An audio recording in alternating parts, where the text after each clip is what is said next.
Baik, Bismillahirrahmanirrahim. Assalamualaikum warahmatullahi wabarakatuh. Alhamdulillahirrabbilalamin. Assalatu wassalamu ala asyrafil anbiya'i wal mursalin wa ala alihi wa sahbihi ajma'in amma ba'd. Perkenalkan, saya Nadia sebagai moderator kajian Sirah Nabawiyah malam ini yang diselenggarakan oleh Masjid Baitur Rahman PKU Muhammadiyah Serwang. Terima kasih kepada hadirin yang telah hadir tepat waktu. Untuk memulai acara ini demi kelancaran dan keberkahan majelis ilmu ini, marilah kita membaca basmalah bersama. Bismillahirrahmanirrahim. Sebelum materi berlangsung, saya ingatkan kepada hadirin guna mendengarkan dengan posisi paling ihsan. Bagi yang ingin bertanya dapat menuliskan di kolom chat. Baiklah, mari kita simak bersama episode malam ini yang berjudul Pesan Kemanusiaan Rasulullah Saat Haji Wada. Baik, selamat menyimak dan kepada Ustadz Abduh kami silakan. Terima kasih, Mbak Nadia. Assalamualaikum warahmatullahi wabarakatuh. Alhamdulillahirabbil alamin, wassalatu wassalamu ala asyrafil anbiya'i wal mursalin wa ala alihi wa ashabihi ajma'in. Amma ba'du. Para peserta kajian Sirah Nabawiyah yang terhormat, saya sapa di sini ada Ustadz Istiqlal Amiruddin, ya. Selamat datang Mbak Istiqlal, Eyang Hayatun, ada Eyang Hisham juga, Pak Bambang Agus Bekti dari SMP Muhammadiyah Ayah ini ya, ada Pak Rahman Hidayat. Ya, ini tema ini saya angkat karena kita sekarang sedang dalam bulan-bulan haji, ya. Bulan Dhul Hajjah, dan ketika Nabi masih hidup di tahun ke-10 Hijriah, beliau melaksanakan ibadah haji. Dan itu adalah ibadah haji satu-satunya yang beliau kerjakan, ya, di zaman Islam ini. Jadi Nabi hanya berhaji satu kali. Maka kepada umat Islam, ya, beberapa waktu yang lalu, ya, beberapa tahun yang lalu, banyak sekali orang, ya, karena punya uang, punya harta, maka hampir setiap tahun itu berangkat haji. Dan sesungguhnya hal itu tidaklah perlu karena Nabi sendiri hanya sekali menjalankan ibadah haji. Dana untuk ibadah haji, ya, sebaiknya digunakan untuk kepentingan dakwah, untuk membantu fakir miskin, anak-anak yatim, mereka yang membutuhkan pendidikan dan sebagainya, itu insya Allah lebih bermanfaat. Nah, pada tahun ke-10 Hijriah itu Rasulullah melaksanakan ibadah haji dan menjelaskan tentang tuntunan haji, ya. Rasulullah menjelaskan di mana letak Arafah, ya. Kemudian di mana letak Musdalifah, di mana letak Mina, ya, untuk melakukan ibadah korban penyembelihan ternak. Jemaah haji akan bermalam di Mina 3 malam, ya. 4 hari 3 malam, ya. Dan di sana mereka akan melaksanakan lempar jamarat. Sebelumnya mereka mabit terlebih dahulu di Musdalifah. Ya, kita dengar dalam pemberitaan bahwa jemaah haji banyak yang terlantar ketika berada di Musdalifah. Memang ketika berada di Musdalifah itu memang sangat berat karena harus menunggu jemputan angkutan, ya. Sementara jumlah jemaah haji itu sangat besar, kapasitas bus, ya, jumlah busnya itu ya hanya beberapa, jadi harus bergantian. Nah, ketika menunggu itulah di situ diuji kesabaran kita, ya, kemanusiaan kita, karena pada saat itu kita itu sudah sangat letih, ya, sangat lelah. Nah, maka penting sekali kita memberitahu kepada para jemaah haji untuk menyiapkan fisik yang baik. Ya. Nah, oke, baik, saya share screen ya. Ya, oke, sudah bisa melihat semuanya ya. Nah, ini sangat penting ya, karena pada tahun ke-10 itu juga merupakan eh, tahun di mana Nabi meninggal dunia, Nabi wafat. Dan Nabi mengatakan ketika menyampaikan khutbah ini turun wahyu ayat ketiga dari surat Al-Maidah ya. Al-yawma akmaltu lakum dinakum wa atmamtu alaikum ni'mati wa raditu lakum al-islam madinah. Hari ini telah kusempurnakan agamamu dan aku telah lengkapi nikmatku, sempurnakan nikmatku, dan aku telah ridho Islam sebagai agamamu. Ya, Allah berfirman di situ. Nah, berarti ajaran Islam itu sudah lengkap, ya, sekalipun ya dalam riwayat ya tetap saja ada beberapa ayat yang kemudian turun. Namun Umar bin Khattab, sahabat Nabi ini sedih karena dia tahu jika ajaran agama ini sudah sempurna, sudah selesai, maka tugas Nabi pun sudah selesai pula. Ya, maka Nabi pasti akan diambil nyawanya oleh Allah. Jadi Umar itu sangat sedih ya, menangis beliau itu. Karena tahu eh, hari-hari wafatnya Rasulullah itu sudah ya sangat dekat. Nah, tapi yang penting adalah bagaimana Rasulullah menyampaikan khutbah di Haji Wada itu. Nah, ini diriwayatkan oleh Ibnu Ishaq, summa madha Rasulullah alaihi salatu wassalam ala hajihi fa'aronas manasikahum, menunjukkan bagaimana tata cara manasik haji, wa'alamahum sunan hajjihim, dan mengajarkan kepada manusia, para sahabat Nabi itu, sunah-sunah dalam ibadah haji, wa khutban nas khutbatahu allati bayyana fiha ma bayyana. Kemudian Rasulullah juga menyampaikan khutbah ya, kepada umat manusia tentang hal-hal yang sangat penting.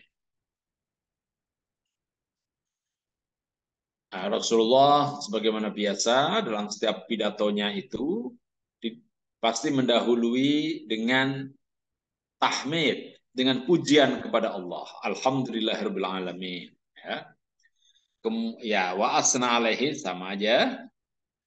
Summa qala, kemudian Rasulullah bersabda, ayuhan nas, wahai manusia, isma'u qawli, dengarkanlah kata-kataku ini. Fa inilah adri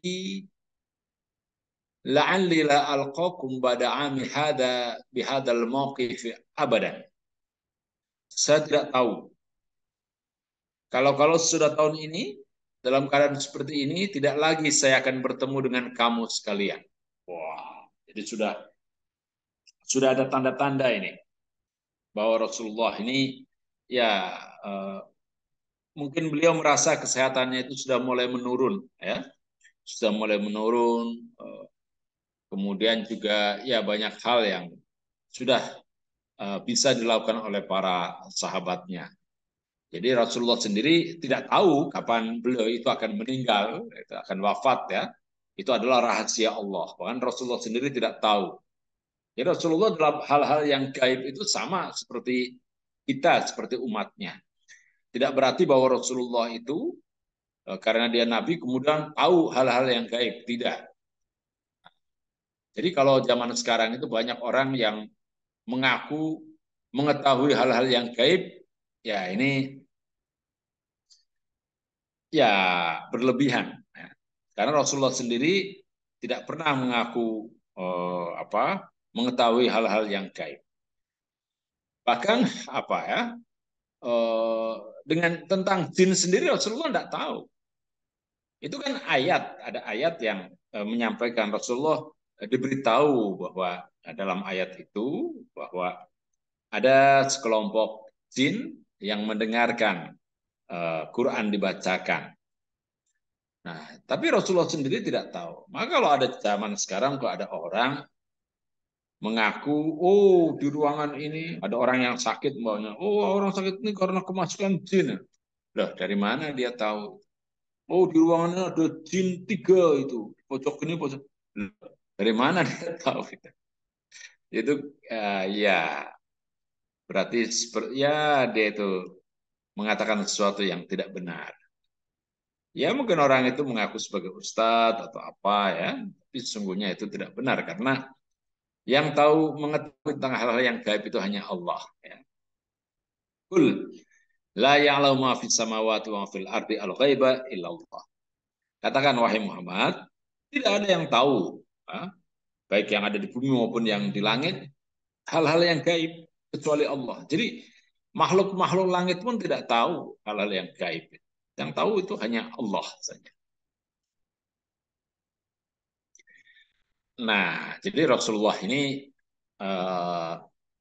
saya tidak tahu. Jadi tidak tahu Rasulullah itu apakah saya ini bisa bertemu lagi dengan kamu atau tidak. Ya, siapa tahu bisa ketemu ya. Syukur alhamdulillah. Tapi ternyata Rasulullah 4 bulan setelah penyampaian khutbah ini kemudian beliau wafat ya di bulan Rabiul Awal.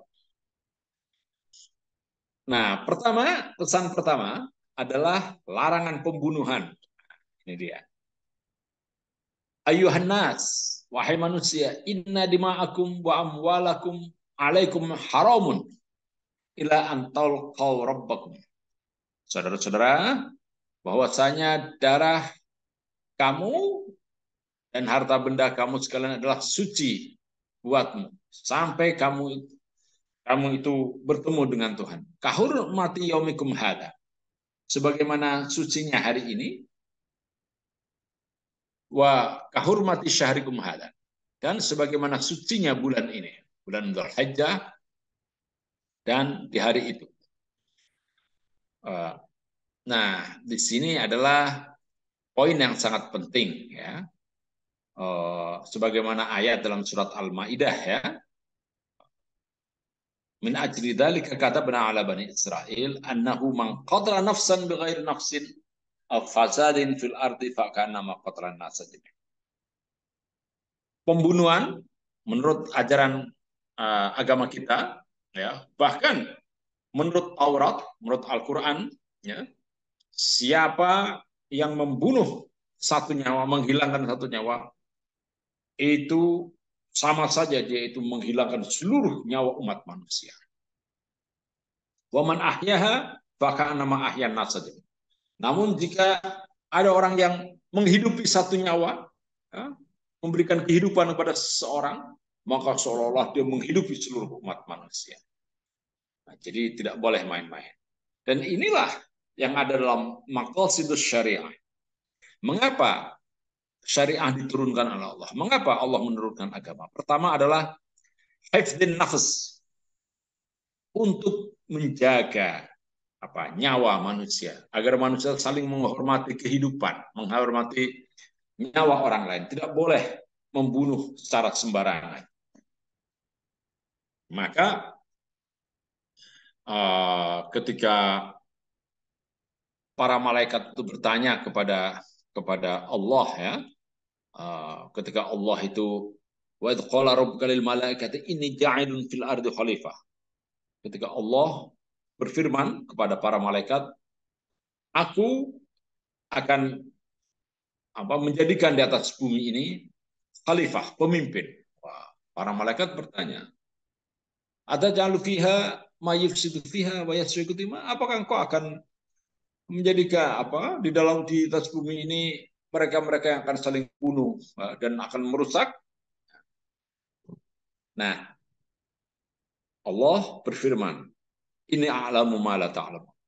Aku lebih tahu dari kamu. Nah, di sini adalah bahwa manusia ya nanti akan tinggal di bumi, tapi mereka punya aturan, yaitu tidak boleh saling bunuh antar sesama. Mungkin sebelum Homo sapiens, ya, mungkin ketika masih Homo Neanderthal atau Homo ya Erectus javanicus, mungkin saling bunuh-bunuh itu. Tapi ketika manusia sudah mempunyai otak, ya, mempunyai kemampuan berpikir, apalagi diberi wahyu oleh Allah, maka mereka pun akan hati-hati dan mereka akan saling menghormati satu sama lain. Nah, ini.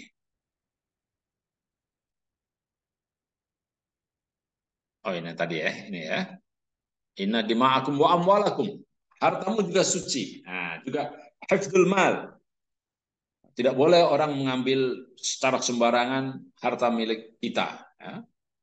Itu harus diadili orang yang mengambil sembarangan. Dan melakukan penipuan juga. Jadi pencurian, pembunuhan itu adalah terlarang. Dan ini sangat penting. Ya. Ini deklarasi hak asasi manusia itu juga menyampaikan hal-hal yang semacam ini. Dan Rasulullah 1.500 tahun yang lalu sudah mendeklarasikan hal-hal yang semacam ini. Ya, larangan pembunuhan pertama ya. Kemudian yang kedua, amanat wajib ditunaikan. Wa innakum satalqauna rabbakum. Dan pasti kamu akan menghadap Tuhanmu. Fa yas'alukum an a'malikum, pada waktu itu kamu dimintai pertanggungjawaban atas segala perbuatanmu. Waqad ballaghtu, sudah saya menyampaikan ini. Saya sudah menyampaikan ini. Faman kanat indahu amanatun falyu'addiha ila man tamanahu alaih. Barang siapa diserai satu amanat, tunaikanlah amanat itu kepada yang berhak menerimanya. Nah, kita sebagai orang Islam ya, itu harus menyampaikan amanat. Jika kita dipercaya, maka kita harus menjalankannya dengan sebaik-baiknya. Jangan mengingkari janji. Ya. Ketika sebelum terpilih, kampanyenya macam-macam. Tapi begitu terpilih, wah, tidak ada satu janjinya yang dikerjakan. Kan? Akan menjadikan rupiah itu, dolar itu hanya 7.000 rupiah, ya nggak jadi juga. Akan buyback Indosat, nggak jadi juga. Ya, itulah ya. Dan banyak sekali ya, siapapun para politisi itu kebanyakan mengabaikan janji-janji yang telah mereka ucapkan. Na'udzubillah min dzalik ya. Nah, ini padahal amanat wajib ditunaikan. Kita tidak boleh mengkhianati amanat. Oke. Yang ketiga, penghapusan riba. Riba ini adalah tadinya masyarakat Arab, pilar ekonominya itu diantaranya riba itu. Termasuk paman Nabi yang bernama Abbas, itu bisnisnya itu adalah ya dengan membungakan uang. Makanya Abbas itu sangat kaya, paman Nabi yang sangat kaya. Tapi kekayaannya itu didapat dari riba. Maka Rasulullah kemudian menghapuskan riba ini. Ya. Wa inna kulla riba maudhu'un. Semua bentuk riba tidak berlaku, dihapus. Walakin lakum ru'usu amwalikum. Tapi kamu berhak menerima kembali modalmu. Jadi orang yang meminjamkan uang, pokoknya itu boleh dapat kembali. Tapi jangan ditambah dengan bunganya, dengan ribanya, dengan interest, ya, dengan rentenya. Karena riba itu ya, seenak orang yang punya modal itu memperlakukan riba. Ya. Tidak sama dengan bank-bank konvensional. Bank-bank konvensional kan ya itu masih disputable ya. Apakah bunga bank itu riba atau bukan ya. Tapi yang jelas di zaman jahiliyah riba itu adhafan mudha'afah. Jadi sangat mencekik. La tadzlimuna wa la tuzlamun. Janganlah kamu berat zalim, tapi jangan pula kamu terzalimi. Qadallah anahu la riba. Allah telah menetapkan bahwa tidak boleh ada riba. Wa inna riba Abbas ibni Abdul Muttalib mawdu'an qulub. Rasulullah menyampaikan bahwa pamanku yang bernama Abbas, yang bisnisnya itu adalah dengan membungakan uang, saya katakan harus tutup usahanya. Hebat Rasulullah ini, walaupun pada pamannya sendiri. Tapi Rasulullah menyampaikan itu ketika ekonomi umat itu sudah kuat. Ya. Madinah itu makmur, ekonominya bagus, gitu kan. Dan Rasulullah sendiri ya hidupnya sederhana, tapi secara ekonomi luar biasa. Beliau kaya, tapi sederhana hidupnya. Nah, maka kita kalau mau menghapus riba, ya ekonomi umat Islam itu harus diperkuat dulu. Diperkuat, kemudian bikin sistem ekonomi sendiri, gitu kan. Nah, sebagaimana Rasulullah eh, apa mengerahkan pasukan menuju Mekah itu ketika beliau itu sudah memiliki pasukan yang kuat. Jadi ketika masih lemah, ketika berada di Mekah, ya beliau hijrah ke Madinah. Menghadapi orang-orang Quraisy yang sangat kasar, ya beliau lemah waktu itu. Tapi ketika kemudian membentuk kota, sebuah negara kota, ya, dan kuat, baru kemudian memasuki kota Mekah. Jadi kita penting ini, ya. Jadi harus punya akal, ya, ilmu, tapi juga harus otot juga. Harus bastotan fil ilmi wal jism. Ya, jadi harus pandai, tapi harus juga kuat, ya. Pandai tapi lemah, ya sama saja kita akan ditindas oleh orang lain. Ya, kita masih sangat miskin, ya. Bahkan pulau saja pasirnya aja dijual kepada negara tetangga kita. Itu karena kemiskinan, ya. Akibatnya tetangga kita punya pulau-pulau baru yang nanti akan membuat apa pantai mereka itu lebih luas, ya, sehingga pantai kita itu menjadi sempit gitu. Ya. Nah, kemudian berikutnya wa anna kulla damin kana fil jahiliyati mawdu'un. Semua tuntutan darah, blood with, uang darah, mawdu'un, sudah tidak berlaku lagi. Wa inna awwala dimaikum adau damu ibni Rabi'ah ibn al-Haris ibn Abdul Muttalib. Dan bahwa tuntutan darah pertama yang kuhapuskan adalah darah Ibn Rabi'ah Ibn al-Haris bin Abdul Muttalib. Wa kana mustari'an fi Bani Lais. Dia itu adalah waktu itu anaknya Rabi'ah bin Haris bin Abdul Muttalib.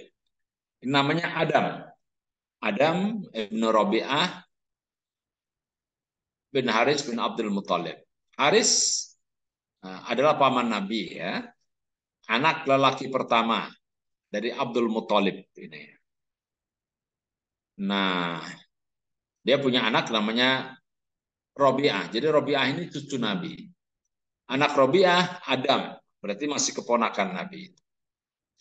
Waktu itu waktu masih bayi, ya, ya terjadi pertempuran antara Quraisy dengan Bani Huzail. Nah, ketika terjadi pertempuran itu, ya karena orang semuanya sibuk, ya, mempertahankan diri, ini Adam bin Robiah yang masih bayi ini tidak ada yang mengasuh, ya. Mungkin ibunya sedang sibuk gitu kan. Lah anak ini merangkak keluar dari tenda itu kan. Padahal ini sedang terjadi peperangan itu. Tiba-tiba ada apa batu gitu kan. yang melayang mengenai bayi ini. Langsung meninggal dunia itu si bayi itu. Bapaknya Robi'ah Ibnul Haris ini menuntut uang darah gitu. Nah, oleh Nabi sudah ya, uang darah itu harus dihapuskan. Nah, ini adalah di masa jahiliyah dulu itu, di masa jahiliyah kejadian kan. Jadi pertama kali terjadi itu persoalan tentang uang darah itu ya, oh, yaitu kematiannya Adam bin Abi Robi'ah itu. Jadi persoalan ini tentang kematian Adam bin Robi'ah itu dihapus. Sudah. Semua yang terjadi di zaman jahiliyah sudah dihapus semua, lupakan semua. Sekarang umat Islam itu bagikan dilahirkan kembali. Jadi ini lembaran baru.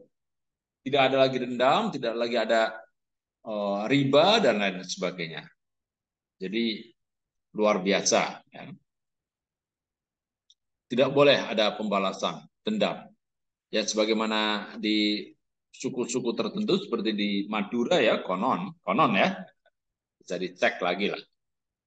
Itu ada tradisi apa? Saling saling balas ya, balas dendam.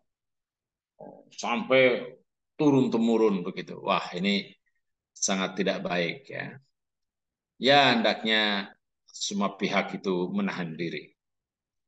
Sebagaimana yang terjadi di Prancis itu kan, yaitu karena adanya petugas keamanan yang melakukan kekerasan kepada salah seorang namanya Nahil ya, kebetulan orang Arab itu kan, imigran dari Timur Tengah, mungkin dari Afrika, ditembak mati oleh polisi, oleh pihak keamanan.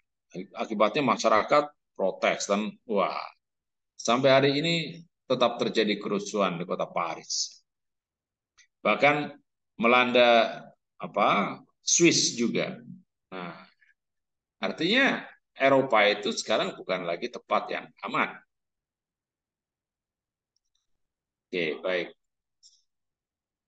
Nah, yang kelima adalah mewaspadai bujukan setan. Amma ba'du ayuhan nas fa inna syaitana qad ya'isa min ayyu'bada bi ardikum hadhihi abadan.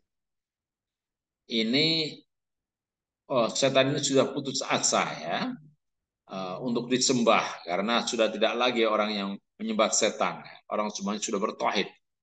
Walakinau iyuta fi ma siwa dzalika faqad radiya bihi mimma tahqiruna min a'malikum.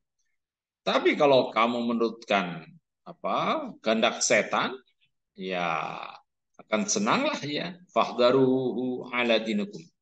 Karena itu peliharalah agamamu ini baik-baik. Ya ini Rasulullah mengambil ini ibarat ya bahwa mereka yang berbuat dosa itu karena mengikuti bujukan setan. Tapi sesungguhnya yang bujuk itu ya dirinya sendiri. Ya. Jangan sampai kemudian ada orang, oh kenapa kamu berbuat maksiat? Oh iya, saya sebetulnya baik, tapi ini karena saya dibujuk oleh setan itu. Loh, setan yang disalahkan.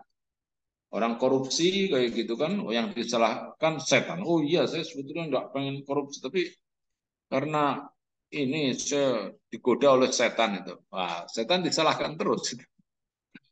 Padahal yang menikmati itu, yang bermaksiat itu ya manusia. Ya baik ya. Nah, mengubah aturan bulan suci. Ini perlu dijelaskan bahwa di dalam eh, tradisi masyarakat Arab ya juga tradisi Islam ya disebutkan dalam Al-Quran itu ada yang namanya bulan-bulan suci dalam satu bulan. Jumlah bulan dalam satu tahun itu adalah 12 bulan. Dan ada 4 bulan yang merupakan bulan suci, ya, yaitu bulan Dzulqa'dah, Dzulhijjah, dan Muharram. Kemudian ada bulan Rajab. Kenapa bulan-bulan itu disucikan? Ya, agar tidak terjadi peperangan di bulan-bulan itu. Sebagai bulan di mana bulan Rajab itu dianggap sebagai bulan di mana manusia itu harus beribadah kepada Allah. Ya, bulan Dzulqa'dah itu bulan di mana orang-orang Arab ini qa'adah itu duduk, Dzulqa'dah. Jadi istirahat. Sementara Dzulhijjah orang-orang sedang melaksanakan ibadah haji. Kemudian Muharram adalah bulan di mana ya para nabi itu melakukan perjuangan ya. Termasuk diantaranya adalah Nabi Musa mendapatkan wahyu dari Allah dan itu sebagai penghormatan itu maka bulan Muharram juga disucikan. Tapi yang lebih penting lagi adalah di bulan-bulan itu tidak boleh ada peperangan dimanapun di kawasan Arab sana. Jadi ini sangat penting. Pedagang sangat menikmati itu kan ketika ada kestabilan, tidak ada peperangan. Kalau ada peperangan, wah repot orang, kan? Hukum tidak ada karena semua yang bersenjata itu ya adalah menjadi hakim, itu kan. Nah ini repot di masa peperangan itu. Yang kuat adalah yang pegang senjata. Ini tidak benar. Nah ini disebutkan inna nasi'a ziyaratun fil kufri. Menunda-nunda berlakunya larangan bulan suci berarti memperbesar kekufuran. Yudolu bihil ladina kafaru. Dengan itu orang kafir sesat. Nah, ini orang-orang kafir ini, orang-orang Quraisy dan sebagainya yang belum beriman itu selalu mengubah-ubah bulan suci. Jadi umpamanya mereka itu lagi ya karena ada konflik dengan satu suku, maka mereka itu berniat untuk menyerang.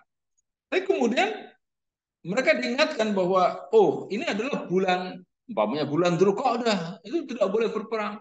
Ya sudahlah bulan Dzulqa'dahnya dipindah. Nah, jadi ditunda itu kan.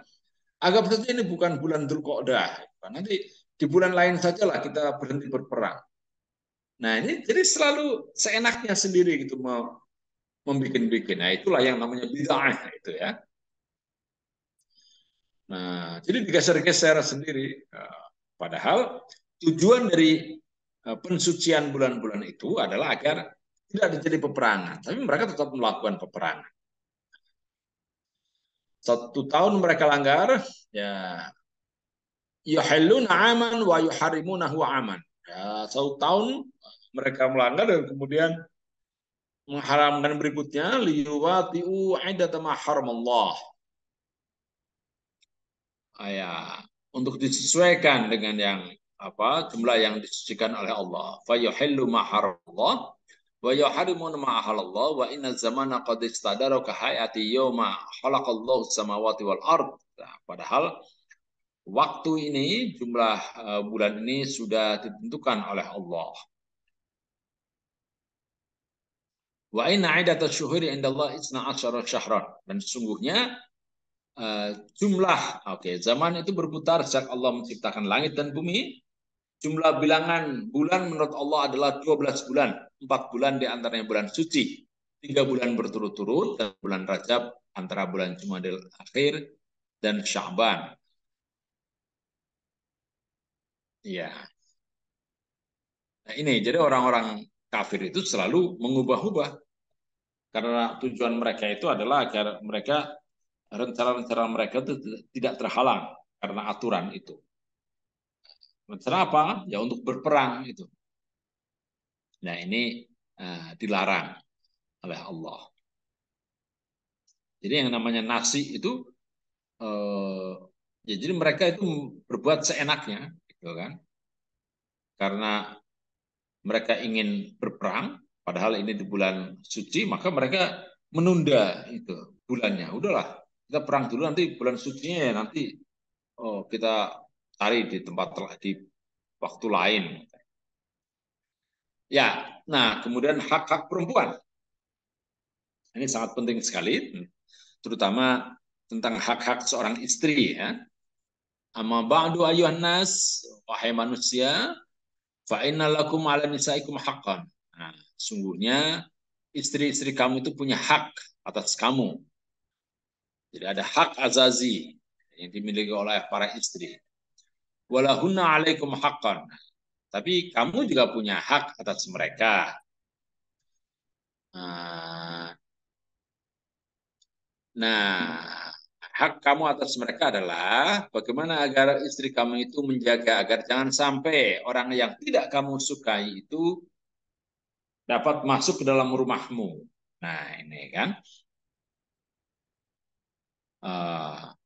Jika ternyata ya terjadi, maka ya boleh kamu melakukan hukuman terhadap istrimu, tapi dengan hukuman yang tidak menyusahkan tentu saja. Ya. Jangan seenaknya, itu. Jangan melakukan kekerasan. Banyak sekali kekerasan sekarang ini ya, terhadap anak-anak, pada istri ya. Ini karena keadaan ekonomi yang luar biasa sulit ya. Jadi kehidupan keluarga ini ya tidak menjadi prioritas pembangunan. Ya. Prioritas pembangunan itu infrastruktur, kan? Bikin jalan itu, bikin jalan tol dan sebagainya. Tapi penguatan keluarga itu diabaikan. Akibatnya banyak keluarga-keluarga yang kacau, cekcok. Anak melihat bapaknya melakukan kekerasan terhadap ibunya, wah itu wah, suatu pendidikan yang kacau itu. Itu anak yang akan trauma sampai sampai dewasa. Dan juga tentang the fatherless child, anak-anak yang tak berbapak ini kan, baik karena bapaknya meninggal atau karena mencari nafkah akhirnya jarang ketemu bapaknya. Wah, ini berat sekali. Ketika bapaknya pulang ke rumah, anak asing dengan bapaknya, merasa asing dengan bapaknya. Padahal kehidupan itu kan harus seimbang, kan? Bapak dan ibu itu kan. Ibu itu yang selalu menjaga anak-anaknya, bapak itu yang melatih anak-anaknya untuk berani bertualang. Kalau anak naik pohon, anak kecil sedang main-main manjat pohon, seorang ibu itu cenderung menyuruh anak untuk turun. Nak, jangan naik pohon nanti kamu jatuh gitu. Tapi kalau bapak tidak, oh iya coba, ayo hati-hati ya, pegang yang kuat, ayo naik lagi. Nah, jadi seorang bapak itu melatih anaknya untuk lebih berani lagi, selalu ditantang untuk melakukan hal-hal yang baru. Tapi seorang ibu itu berusaha agar anak itu selamat. Gitu. Nah, kombinasi itu yang sangat penting itu. Ya, seperti yin dan yang, ya, ada keseimbangan. Nah, kalau anak itu hanya dididik oleh sang ibu, ya tidak ada keberanian-keberanian yang di yang ditanamkan dalam jiwanya. Gitu. Nah, demikian juga kalau anak tidak punya ibu, ya dia tidak ada uh, upaya untuk caring ya untuk keselamatan dan lain sebagainya. Nah, jadi ini uh, ada sebuah artikel yang sangat menarik ya bahwa negara dalam hal ini belum mampu untuk mengatasi keyakiman anak-anak kita. Dan ya mereka yang fatherless itu yang tidak punya bapak tentu berdampak gitu dalam kehidupan sosial. Jadi di rumah, di sekolah bersama teman-temannya itu ya termasuk yang sulit diatur mereka-mereka yang fatherless ya. Nah, jadi ini sangat penting ini. Oke. Fa'inin tahayna falahunna rizquhunna wa kiswatuhunna bil ma'ruf. Jadi ya kamu tidak boleh mengambil mengambil hak-hak istrimu yang telah kamu berikan kepadanya. La yamlikuna li anfusina syai'an wa innakum innama khattumuhunna bi amanatillah. Kamu telah dengan amanat dari Allah ya, kamu telah uh, ya menikahi dia itu kan dengan izin dari Allah, maka berilah dia itu nafkah yang baik. Nah ini ya, uh, ya uh, Jangan sampai mereka dengan jelasnya. Kalau sampai mereka melakukan itu, Allah mengizinkan kamu berbicara ranjang mereka dan boleh menghukum mereka dengan suatu hukuman yang tidak sampai mengganggu. Bila mereka sudah tidak melakukan itu, maka kewajiban kamulah memberi nafkah dan pakaian kepada mereka dengan sopan santun. Berlaku baiklah terhadap istrimu. Mereka itu mitra yang membantu, mereka tidak memiliki sesuatu untuk diri mereka. Oke. Nah, ini jadi betapa Nabi itu mengangkat derajat kaum perempuan ya, dalam khutbah di bulan haji ini. Ya, kemudian, nah ini hadis yang sangat terkenal ya. Nah, ini redaksinya macam-macam ini, tapi menurut Ibnu Hisham inilah redaksinya. Waqad taraktu fikum ma'in tasomtum bihi falan tadillu abadan. Amron bayinan, kitabullah wa sunnatu nabi. Telah kutinggalkan sesuatu untukmu, jika kamu berpegang teguh kepadanya, maka kamu tidak akan tersesat selamanya. Sesuatu yang jelas, yaitu kitabullah dan sunnah nabinya. Nah, dalam beberapa riwayat hadis, ada redaksinya yang taraktu fikum amroin.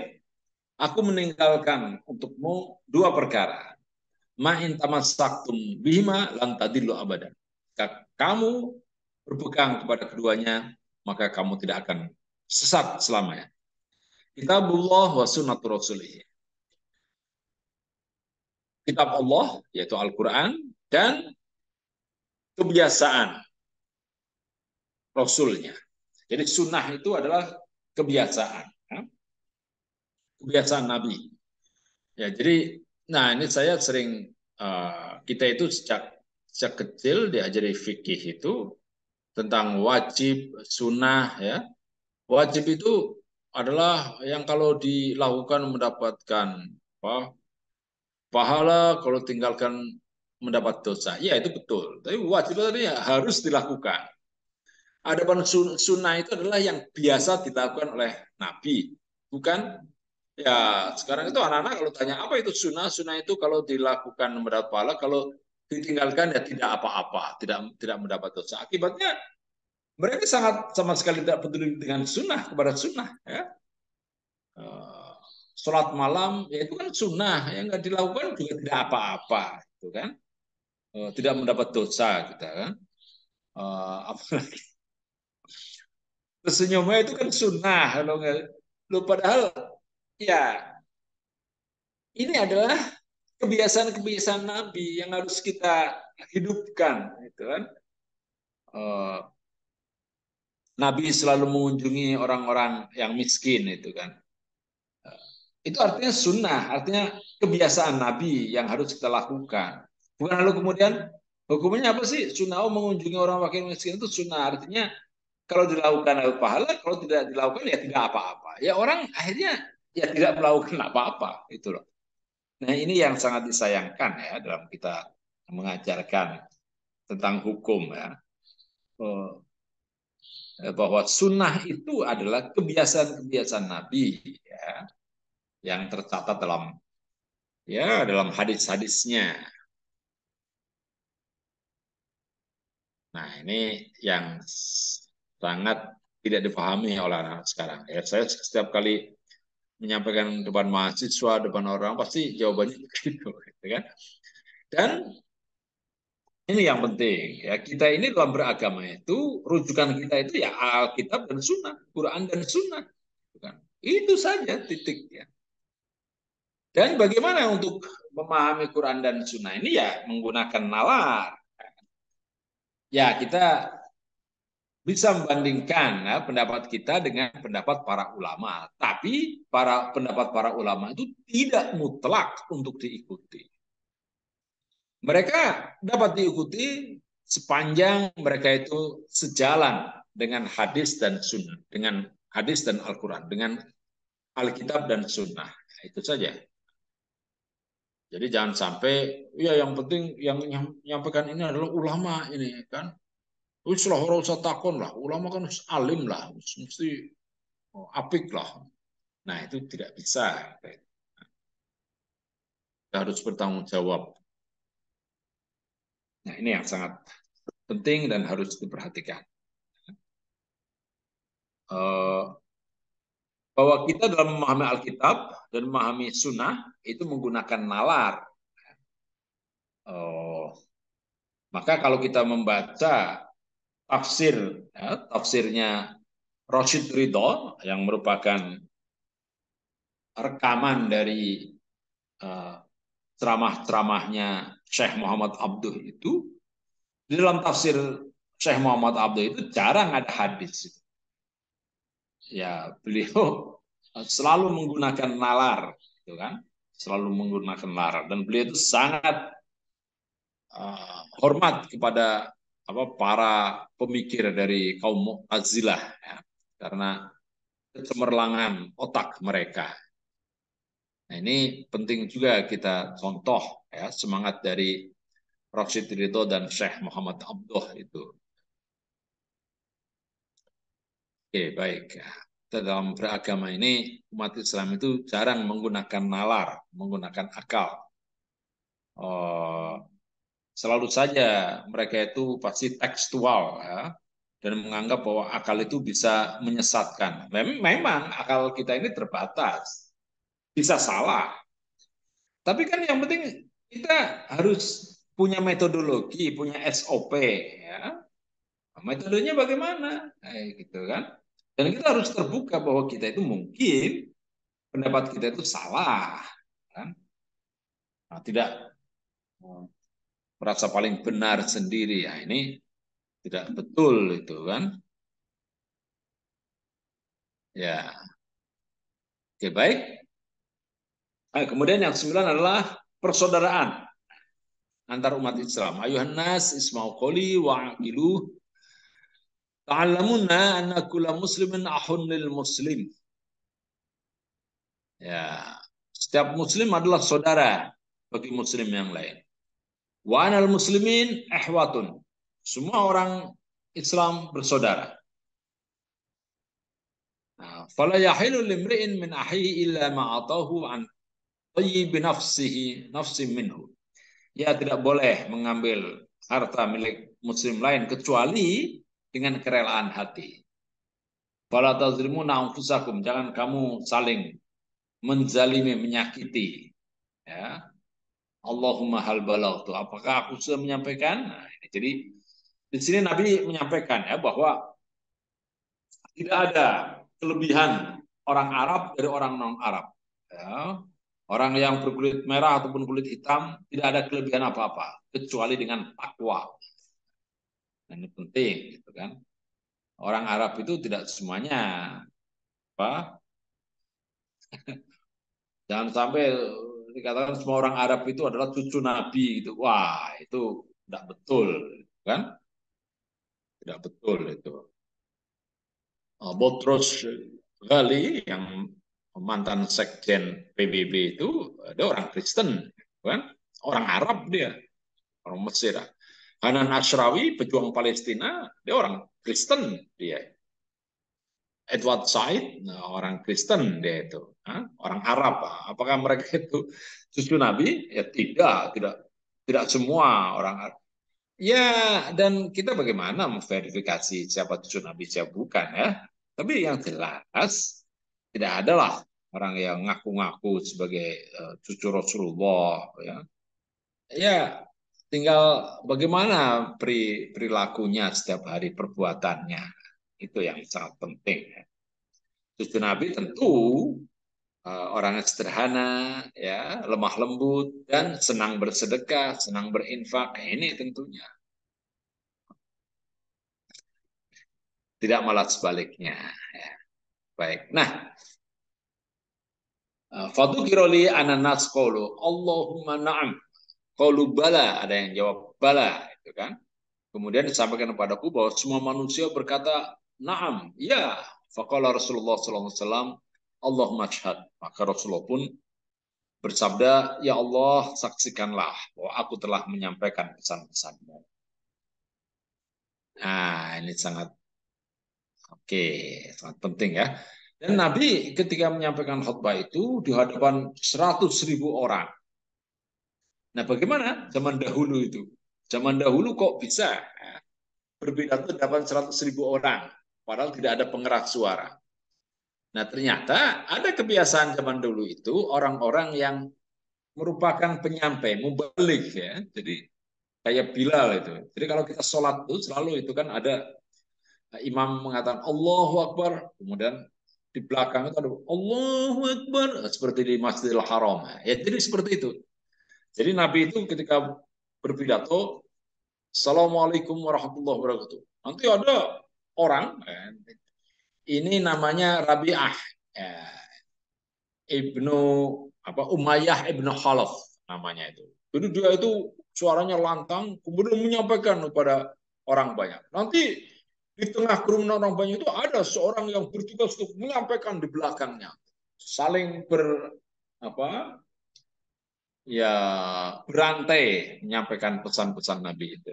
Nah, itulah cara cara berkomunikasi ya untuk masa yang besar zaman dahulu. Nah, ini sangat menarik. Demikian Mbak Nadia, apakah ada pertanyaan? Silakan. Baik, terima kasih kepada Ustadz Abdul atas penjelasannya yang sangat menarik. Sudah ada pertanyaan dari Om Iba Jakarta.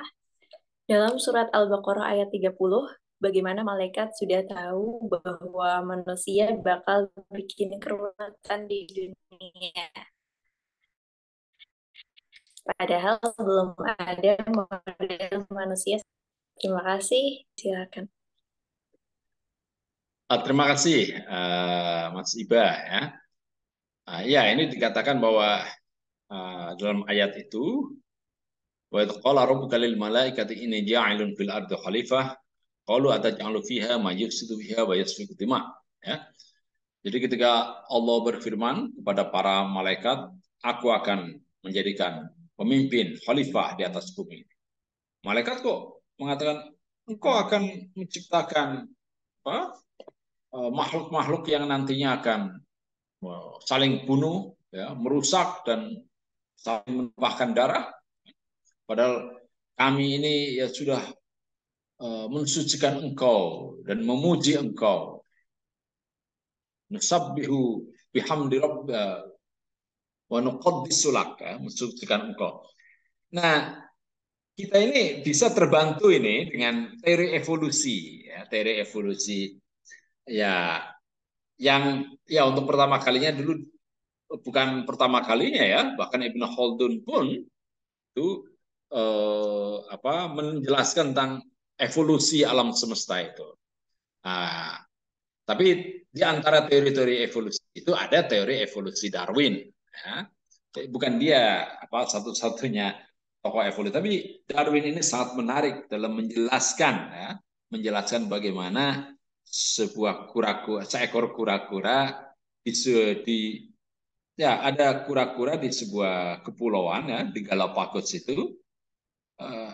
Kura-kura di satu pulau ini lehernya panjang-panjang, sementara di pulau yang lain ke lehernya pendek. Oh, ternyata itu karena tanaman di pulau yang satu itu rendah, ya. Jadi tidak, sementara yang satu lagi tinggi-tinggi, jadi kura-kura itu menjulurkan lehernya.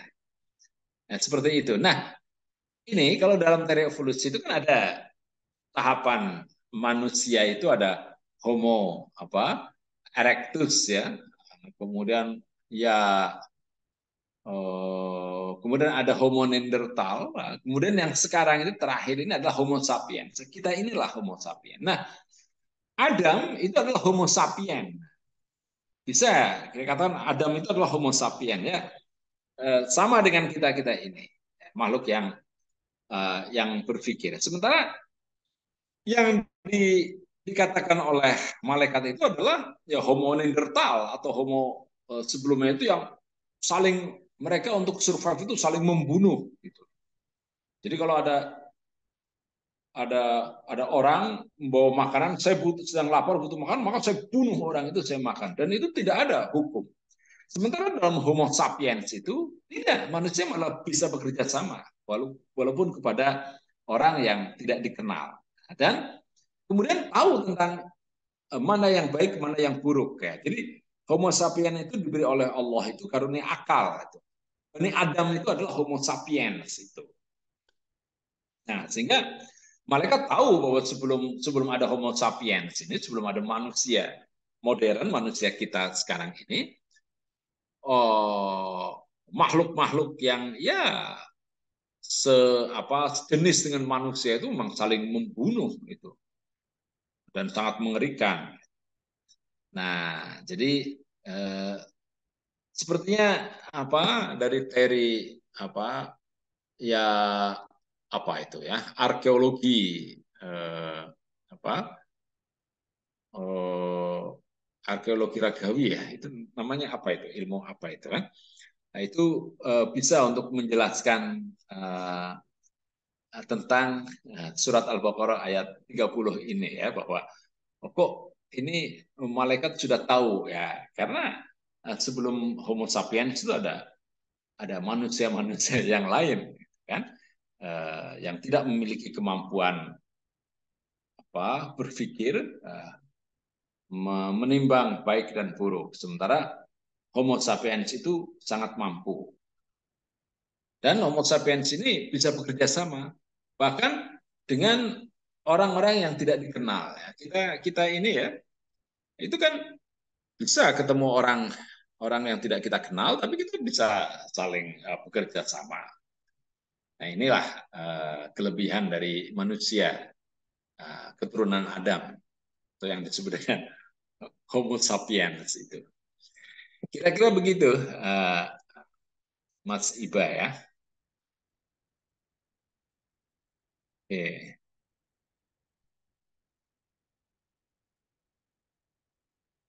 oke, saya kira Terima kasih Ustadz Abdul atas cukup. penjelasannya. Iya, Ya, oke Nadia, kita cukupkan ya. Ya, mari ibu-ibu, bapak-bapak kita akhiri bersama. Ini sudah pukul 20.28 dengan baca doa. Mudah-mudahan kita mendapatkan keberkahan dan rahmat dari Allah Subhanahu wa taala. Bismillahirrahmanirrahim. Alhamdulillahirabbil alamin. Allahumma shalli ala Muhammad wa ala alihi wa ashabihi ajmain. Rabbana la tuzigh qulubana ba'da idh hadaitana wa hab lana min ladunka rahmah innaka antal wahhab. Rabbana wa la tahmil alaina isran kama hamaltahu ala alladziina min qablina. Rabbana wa la tuhammilna ma la taqata lana bihi wa'fu anna waghfir lana warhamna anta maulana wansurna 'alal qawmil kafirin. Rabbana hab lana min azwajina wa dhurriyyatina qurrata a'yun waj'alna lil muttaqina imama. Rabbana atina fid dunya hasanah wa fil akhirati hasanah wa qina adzabannar. Walhamdulillahirabbil alamin. Wassalamualaikum warahmatullahi wabarakatuh. Waalaikumsalam warahmatullahi wabarakatuh. Alhamdulillah atas kelancaran kajian malam ini yang berisi penjelasan yang mencerahkan dan pertanyaan yang menarik. Semoga kajian ini dapat meningkatkan ketakwaan dan kecintaan kita kepada Rasulullah. Baik, jazakumullah khairan kasiron atas kehadiran hadirin. Wassalamualaikum warahmatullahi wabarakatuh. Waalaikumsalam warahmatullahi wabarakatuh. Terima kasih Bapak, Ibu-ibu yang telah ikut kajian ini. Pak Istiqlal, semoga sehat Pak Istiqlal. Nah, kapan muscapnya ini? Kutahui Winangun? Tanggal 13 Agustus, insya Allah. Oh, 13 Agustus ya. Wah, kepilih lagi nih Pak Istiqlal nih. Sudah 3 kali lebih. Oh, begitu. Ya, ya. Ya, biar nanti ada kader-kader yang lebih muda insya Allah Pak Istiqlal. Jadi, monggo semuanya saya pamit terlebih dahulu. Assalamualaikum. Waalaikumsalam warahmatullahi wabarakatuh. Oh, ada